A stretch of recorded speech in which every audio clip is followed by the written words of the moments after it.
Hello, all. Welcome to MELS 602, our first peer review for the AppTel Task 1. Let's go ahead and get started. Who would like to go first? Well, I'll go.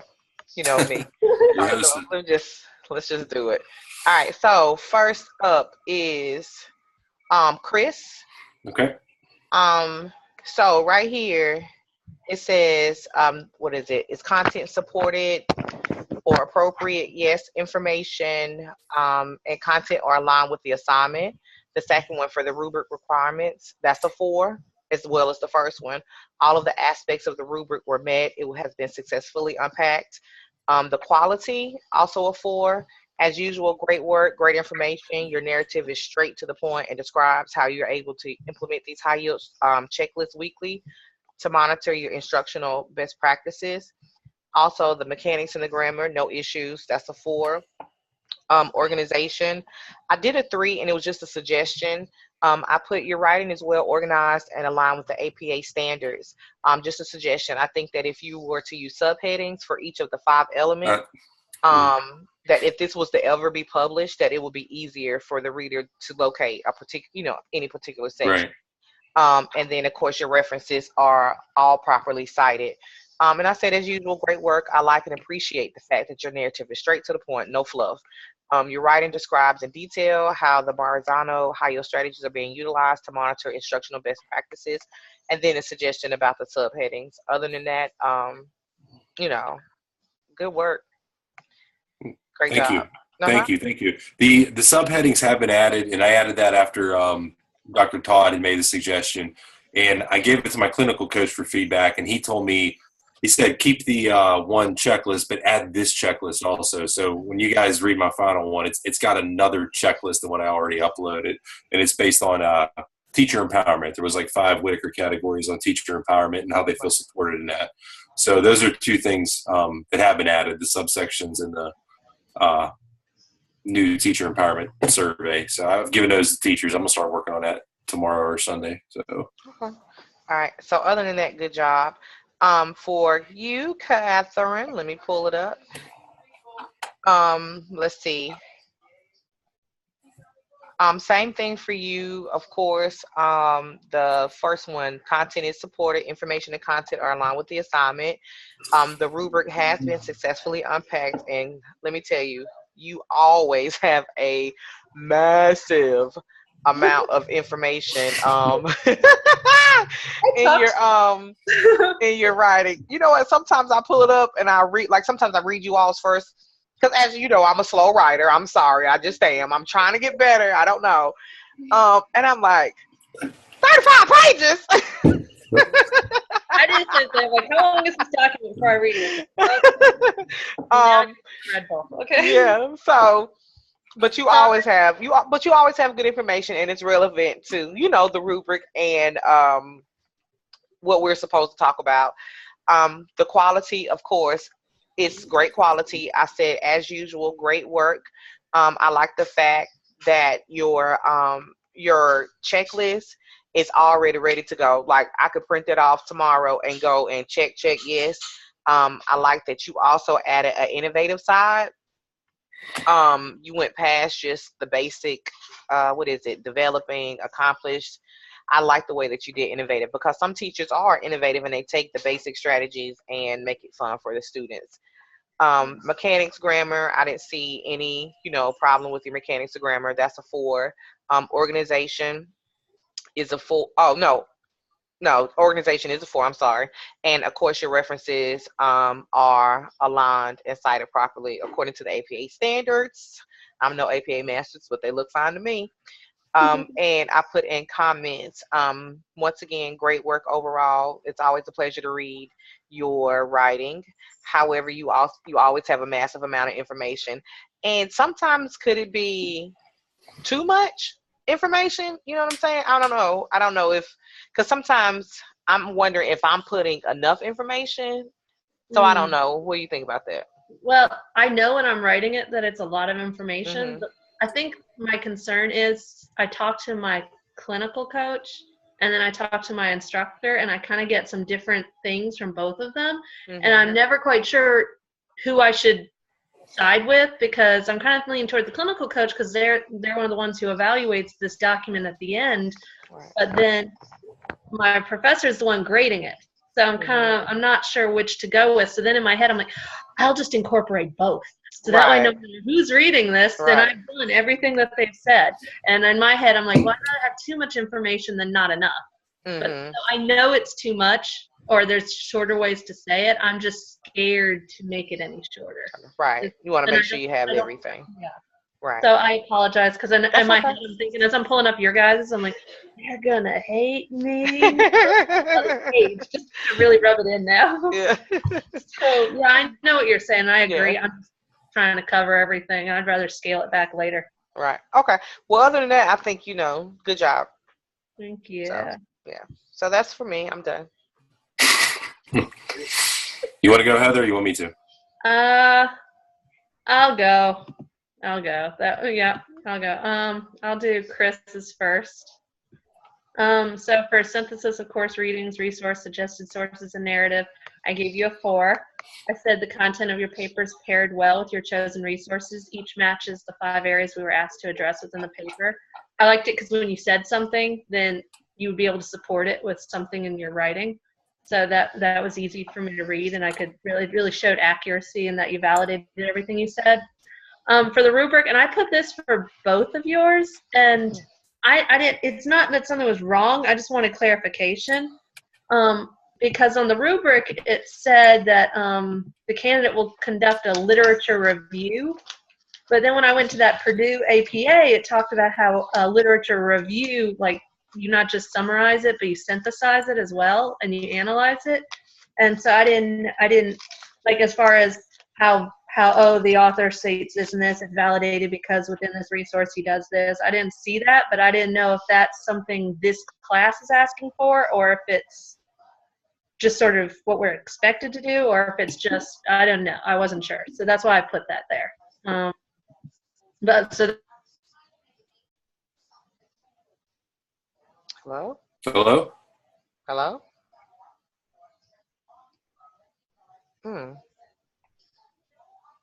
Heather? That I would have gotten a full. What? Okay. We didn't hear You you for like the last 15 like 30 seconds. like 15, 20 seconds. Well, I was, seeing if you were listening. So I guess we were like, no, we were. We were just like, Heather? Heather? You were frozen. Oh, okay. So what was the last thing you heard? I don't know. You were synthesizing or something. Oh, okay. Yeah. So I put the same thing for both of you guys, but I would have given both of you a 4 in quality, but I just put it a 3 in case someone's like, I didn't know if you wanted, maybe I'm wrong, or maybe that's something we should look into, because maybe I did it wrong and you guys did it right. I wasn't sure. So but other than that, I would have given you both a 4. I just put it as a 3 just because I wasn't sure when it says because it says a literature review with bibliography. And so I wasn't sure there's the bibliography and there's a literature review. And so I wasn't sure what they meant with that. Like the annotated bibliography? Well, it's when you look on task 1 and you look on the rubric and it's the whole part, it says the candidate will conduct a literature review with bibliography. And so the words literature review kind of got me hung up because I actually went into the Purdue APA style guide and it was talking about what a literature review is and what makes up a literature review. And it said that you summarize the book or article and then you apply it and you say, explain if this article is valid. How do you know it's valid? Did the author use several sources in their own writing? How would you take this, use it in your own? And they're saying that's part of what makes a literature review. But then that's what Purdue says, and I didn't know if that's what our class needed. That's another reason why mine might have had a long. Yeah. Because I was like, 1 paragraph on summarizing, 1 paragraph on synthesizing, 1 paragraph. So that was why I did it that way. Okay. But then I could be wrong. No, I think you're on the right track because if you look at chapter, I don't remember what it was. It's something that's due this week, chapter 3 and 4. Maybe it's 3, not 4. 4 had to do with search engines or something. It talked about citing the sources and asking questions about it. So I could go back and add those things in. It's not a big fix at all. So I would say go with it, because the one thing I said whenever I started typing this was, what's the difference between an annotated bibliography and a literature review? And there's a difference, but it's one of those things that's not a huge difference, it seems. Yeah, because I did mine annotated bibliography. That's basically what it was. Yeah. Yeah, like I said, it said literature review with bibliography. Well, so I'm reviewing the literature with this annotated bibliography. Right. The literature route rather than the bibliography route. I have I'm going to send you guys a link that was sent to me, and it's of an entire apptell. It's like 53 pages long, and it was one that was scored well. It's from like 2 years ago, and I didn't copy it, but I mimicked the style of it. Yes. And I'll send it to you. I mean, it's the entire thing with, figures and checklists and things like that. So like when I type mine up, I try to, like I said, I didn't copy the sources or anything like that, but the format of it and the tone of it. That works for me because I'm a visual person, and I just need to see it. Once I see, okay, this is how I can format it. I can. It's maybe really good. I wouldn't be that. Maybe I wouldn't. It wouldn't take me so long to write. I could have a visual, then I can go. Yeah, when we get done with this, I'll send it to you guys, and it's a good link, and it's like I said, it's a good reference point, but it'll give you good ideas to roll with to kind of incorporate into your school. Thank you. So, yeah, that's awesome. All right, Chris. Moving on, quality. You got a 4. I believe you covered everything required in the rubric. Furthermore, it's easy to see the direction your paper will move into the future. Whenever, even like last class, whenever I'm reading your papers, I can tell, okay, this is what he's going to talk about in the next paper. Even though we haven't gotten it yet, it's nice because it means it's going to flow really well later when you have to put it all together. Your mechanics and grammar, I gave you a 4. I said I found your paper to be very easy to read. You stated what you needed to say, and it was very easy to follow along. Great work. Organization, I gave you a 3, but only because when it comes to your class walkthrough, when you put your material into the chart, it says that APA can use, if you're doing a chart, APA says you can use font 10 as an option because it might work better, because on page 10, your chart continues onto page 11. Yeah, that last box bled down into it. Yeah. So I'd suggest maybe switching your font to 10 just for the chart. That's a good piece of feedback. I hated that. I'm like OCD a little bit, so led on to it. I was like, oh, he did not mean to do that. I was like, and then your references, I gave you 3, but only for one thing. It said in your opening paragraph, when you mentioned your demographic data, you just need to reference where you got that from, like a personal communication. It's continuous improvement plan is what it is. Oh, okay. I didn't see where you got it, so I knew that somebody was probably going to say, well, prove where you got that. Right. And then your comments, I just put, great read. I like how you begin the paper by discussing your school's demographics. I loved how you used some of Todd Whitaker's work. I am familiar with it, and I loved his stuff. So I was like, oh, I know that guy. It was like your name. He's got some great, I mean, I won something a couple years back, and my principal gave me something as a gift. It was like what great teachers do differently, or I can't remember the title of it. It's fantastic. And then she recommended another book to me, what great principals do differently. And it's fantastic. I mean, it's not one of our required readings, but I just like reading it on my own.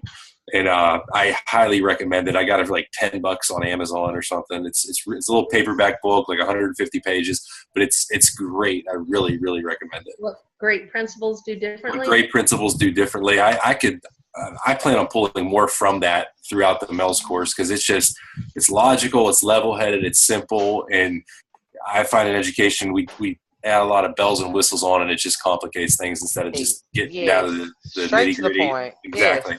Yes. But I highly recommend that book. And there's another one which I have it right here. It's called The Art of Coaching, and it's fantastic. This Elena Aguilar, she charges like way high amounts of money per person to speak to, but her stuff is really good. So as you get into a principal role or administrative role or a leadership role, just coaching adults, because I found out in the last 2 years it's a very different world working with adults than kids. This is a great book. So I'm gonna get that one too. That's summer reading.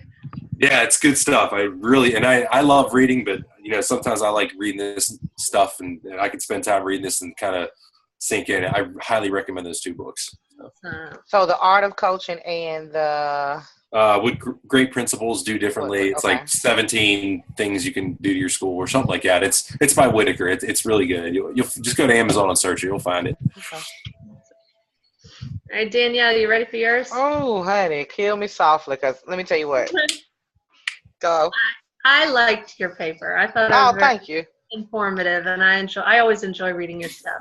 I gave you, for the synthesis of course readings, I gave you a 4. I said all external sources mentioned within the body of the paper were relevant and useful. They relate back to the facts of the paper, and they support what's being said.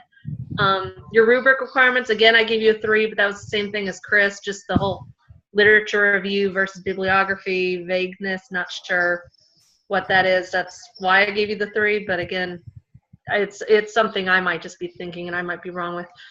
Your quality, I gave you a 4. I said the content of the paper relates back to all 5 areas required to be addressed. It's easy to read, and it demonstrates that you do understand the material. It's not like you just carbon copied stuff right out of a book. You actually, I could tell that you understand what you're talking about, and it's a learning thing.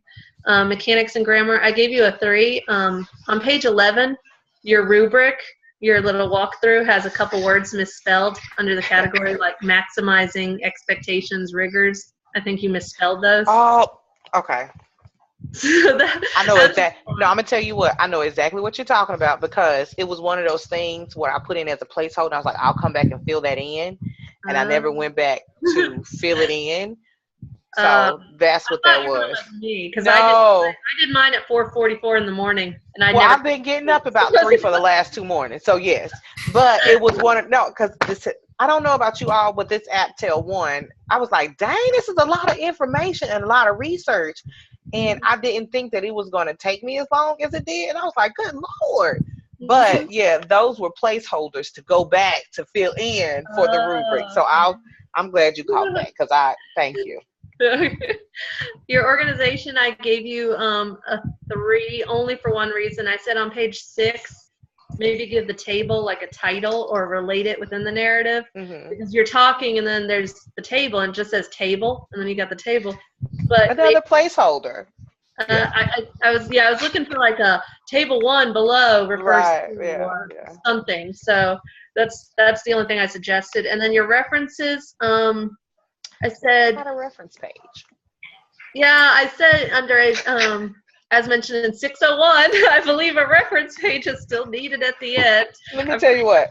I'm going to say that too, Danielle. No, I know, because I'm about to talk about you, Chris. I already know. I read it, and I was like, I'm not going to say it again. A reference page, Danielle? A freaking I was like, really? A reference page? A reference page. Then, okay, because thank you. Now I'm going to switch over here to Chris. Then I was like, no narrative for the table, Danielle? No narrative for the table? I was like, so don't worry. Today, I think I'm through with school on Wednesday. So I plan on going back to clean up a lot of stuff. So yeah, I know. Thanks. Well, and there's one more under reference. Okay. Under APA format, like when you're doing the annotative and you have like the reference, I think your reference is supposed to be single spaced while the body of your paper is double spaced. Okay. So I said that. And then I said additional comments. I said I loved the way you started your paper. Anytime I read a paper that has a quote as the first, it kind of draws me in. So it really makes me want to read the rest of it. So thank you. Okay, thank you. You did a good job. Oh, thank you. You're all like, guys, this is going to be rough. It's not my best work. I'm like, I kind of enjoyed it. Because at the end, I was just like, I just want to be done. Go ahead and kill me, Chris. I'm not going to kill you. I'm going to go with Heather first because she's pulled up. Oh, okay. All right. Synthesis of course readings, very, very thorough job. It was long. It was good. I'm not being condescending by saying that. It was very good. So you said you're getting like mixed messages. Without saying names, or what are the mixed messages being sent from? Well, like for example, I was telling Danielle a little earlier. Like my clinical coach, our professor says, to get like a 3, then you need to have 5 references. Yeah, and like more than that would be 4. You need to have 6 or more. Right. Well, my clinical coach actually is like, I think you should have about 5 references for each of the 5 headings. I was like, that's 25 references. That's a lot. And then she's like, yeah, and it needs to be at least 15 pages long. And I'm sitting here thinking, I'm already on page 33 and I'm halfway through. So,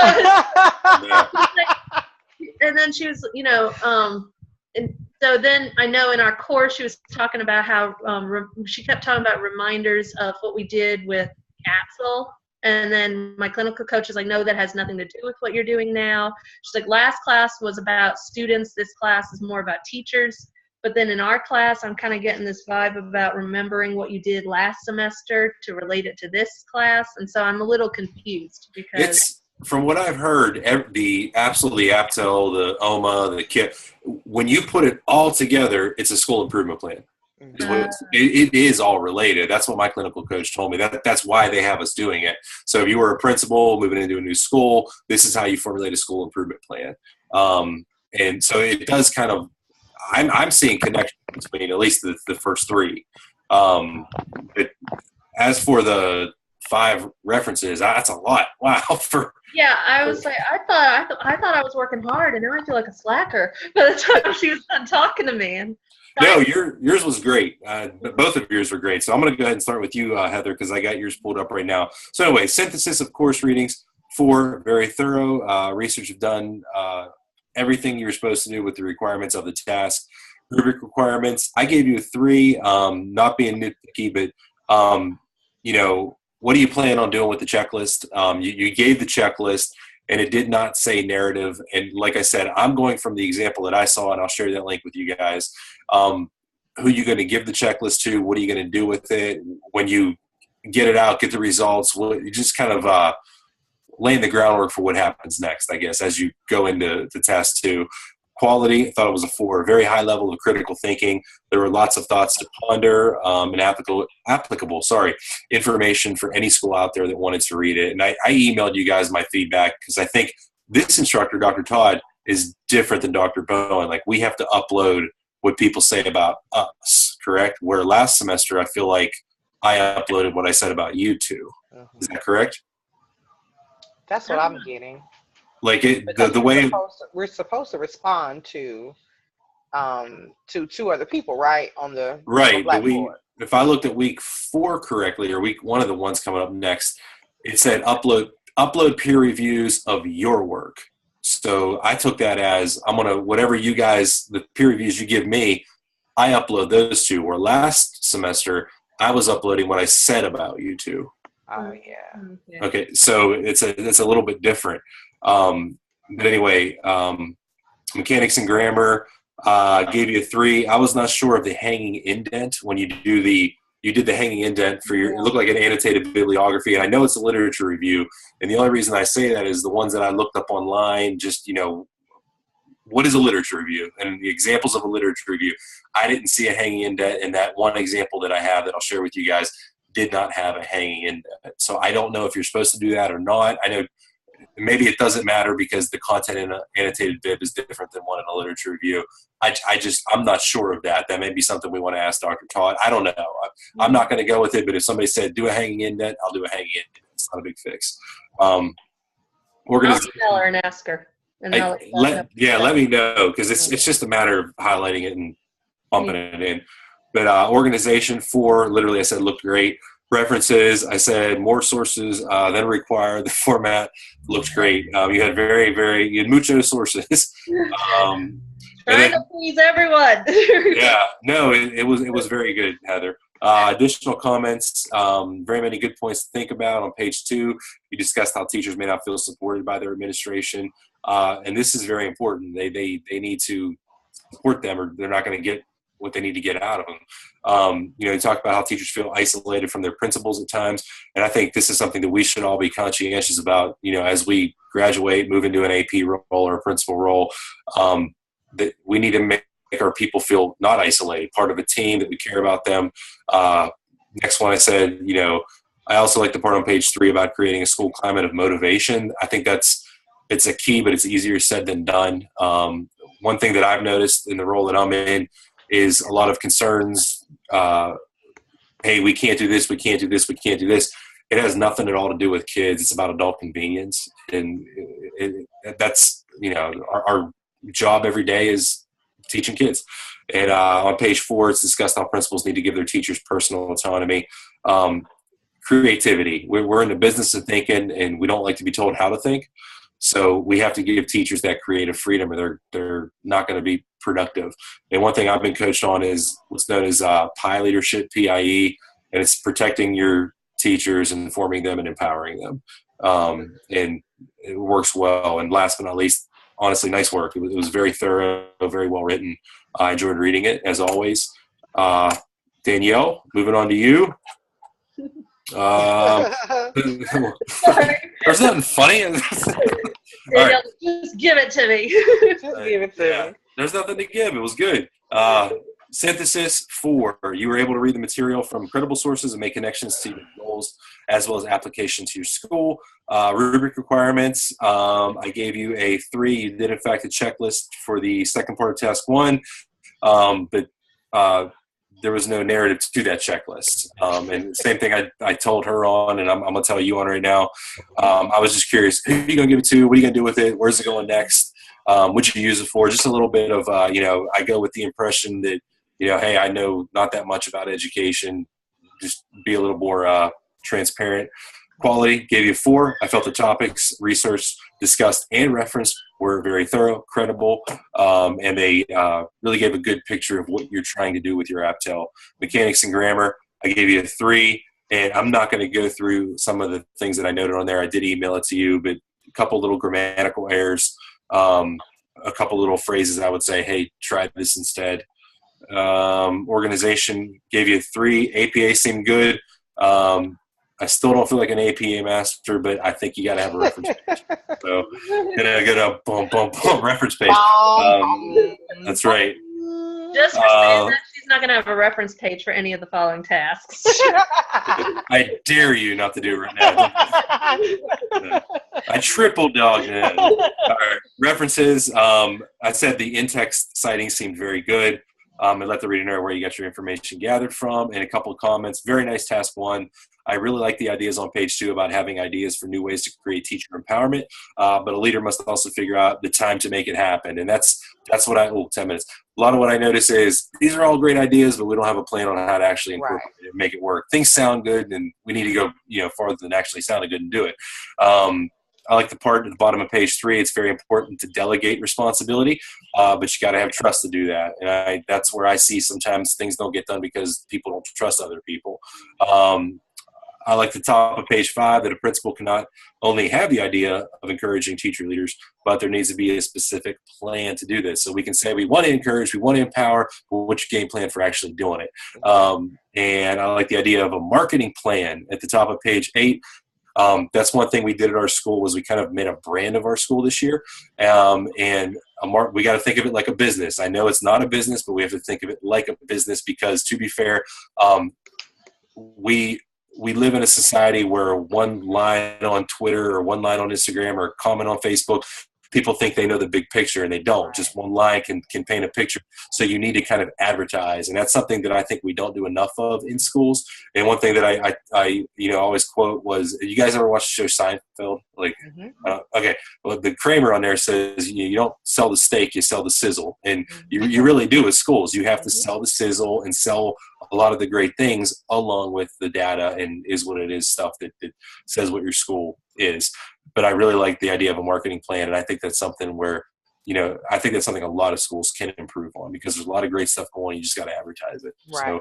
So, I hate when I go to a school's website and it's so just, there's no information, it's no color. It's just like, you need a new tech person. I hate that. Yeah. We recently interviewed somebody for a position, and before she came in, I went to the school she works at. I got nothing out of it. I mean, I literally had no school report card, no demographics.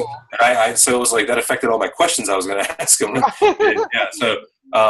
But yeah, Danielle, it was a great job. Don't downplay yourself. It was fantastic. Right. Just put a reference page on your paper.